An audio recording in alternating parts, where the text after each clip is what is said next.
Hello, everyone. Welcome to Developing Palates. I'm Aaron Loomis coming to you from the Ventura Cigar Company studio. With me today is Jiunn Liu, Seth Geis, and John McTavish. How you guys doing today? Pretty good, man. Happy Monday, y'all. It's a Monday, man. It was a Monday. So today we are talking about the Quesada 1974 Robusto.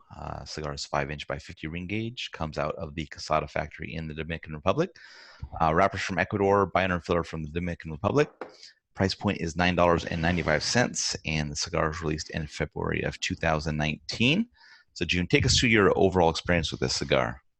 Overall experience, I thought the beginning was pretty nice. It's got like a nice slick oiliness to the profile. Got a lot of good, baking spices, minerals to it. There's some breadiness, but after that part, it was just like mainly a bunch of like minerals, baking spice focused. The softer notes were pretty much gone. Medium plus spot, medium plus strength, medium body kind of a thing. I just realized that I actually scored the draw wrong on this. Anyways, doesn't matter anymore. I already submitted it. Construction. But it was okay, man. Just another new cigar that's okay. How about you, Seth? Yeah, I mean, listen, the first third, I think, Jiunn kind of touches on it. It's kind of like starts out pretty decent. There's some good flavors. Nothing really mind-blowing, and it just kind of stays that way throughout the whole cigar. In fact, it loses some a little bit, which just really makes it quite disappointing. My cigar was pretty loose, and it smoked like, it was smoking itself. I think it was just going, so the draw was really loose as well. So really disappointing in that sense overall. How about you, John? I can't wait to talk about the smoking time because it's interesting that Seth and I sound like we're on the same page, but on the opposite end of the spectrum for draw. I'm with Jiunn. This started out promising and was like, oh man, maybe this has broken the curse of bad cigars from the show, and maybe I'll smoke something's good. And I got the bready notes, got some baking spices, had some graham cracker. I was like, man, this is like, I'm enjoying this. Finally, a good cigar. And then it just like jumped off a cliff, both feet forward. Some char, tannins, and I'm like, ooh, that's unpleasant. And then the last third was like it was rolled in burnt dirt or charcoal. Like it's just, I was like, this was the first time I can remember in the longest time where I was like, I feel like I should just set this down and just call it a DNR in the last third because it's so not enjoyable. But I finished it like a champ. I did find the draw slightly on the resistance spectrum. So like kind of right on that edge between very good and good. And I had a bunch of burn issues. The weird thing is with a tight draw, this thing, like Seth was saying, now you guys know I'm a slow smoker. This thing smoked in 1 hour and 6 minutes. Mm-hmm. I don't remember the last time I smoked a Robusto in less than 1 hour and 25 minutes. So I don't know what was going on there. But anyways, Aaron, what was your overall experience like?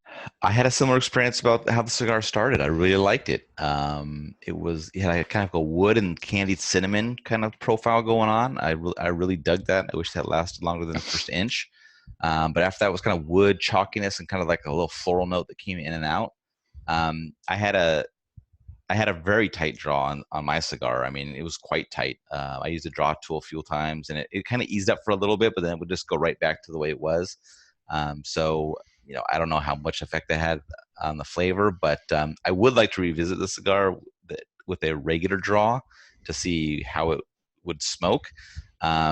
But I still think it was a fairly decent cigar. It never got bad for me. It just became average after that first third. So it's got really low strength profile, kind of pretty mellow flavor profile. It's one of those European releases that came to the States, so it's made for the people that can't handle any strength. But I would smoke it again. I would suggest other people give it a try. I didn't have that big a deal with it, but it was just the super tight draw was just a bummer. So let's get into the score. We'll start at the top with you, Jiunn, 6.00. I was next at 5.65, then John at 5.40, and Seth at 3.78. So 6 even, Jiunn. Average flavor profile, pretty good construction. There it is. Yeah, my 5.65 matches. It was slightly above average flavor profile, and then kind of like the burn was perfect. The draw kind of sucked, so it kind of canceled each other out. 5.40, John. Man, anytime I score below Aaron, you know that there's something wrong, bad times. I agree with you, and I didn't realize it was released in February. Otherwise, I was going to say, maybe sitting this cigar down for a while might help. But if it came out in February and it's now August, I don't think time is going to help that, which is really disappointing. I mean, I think if it had been good through the first and second third and just average in the last third, I think that would have been a passable experience. I think it's more disappointing for me the fact that it was so good in the first third and so bad in the last third. I just wish it had been average. Seth, defend yourself. Yeah, I mean, listen, this is just, I mean, here's the thing. I'm not really disappointed with the cigar. I'm not even angry about it just being poor. It was just kind of like this guy just going, 65 and a 65, and he's using his turn signals, and it's just kind of like at least speed or getting a damn crash or something. It didn't do anything. I just think it just kind of declined. I don't know. It's just, it wasn't, I don't know. I think if you're going to honor the foundation of Quesada cigars in Dominican Republic in 1974, I'd hope it would be better. I know that's a kind of a crappy comment, but I've been rolling with those since Thursday. So, yeah, I mean, it's just, it was disappointing. It's just, there's nothing to it. Was this a celebration stick? Was this actually designed as a... Yeah, I believe that's why it was named the 1974. See? So. Ouch. Quesada's better than this. That's what I mean. Quesada is better than this. Yeah. They made great stuff, and it's like, you have, it could be opinions, but it's like, Herklotz and Nat Sherman has some really good things coming out of Quesada. Mm-hmm. So it's just kind of like, we know they've got good tobacco, and they've obviously, Manolo's got a billion years of experience. I mean, he was rolling tobacco back when fish weren't even in the sea. So I don't know what happened here, man. Well, and you can't even say that it's like, it was a European cigar, because remember the Quesada España, which then became the Jalapa. Yeah, there's some good European awesome stuff out there. I mean, some of it, lacks any soul, but some of it's really good. God, soul. All right, any other thoughts on this one?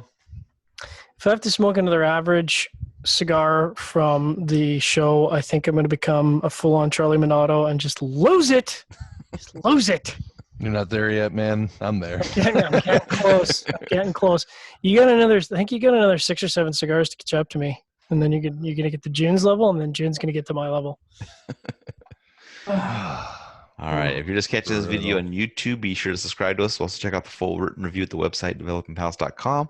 Follow us on the social media channels, and you can catch all of our review recaps on podcasts, so iTunes, Google Play, and Podbean. Thank you for tuning in. We'll catch you on the next one.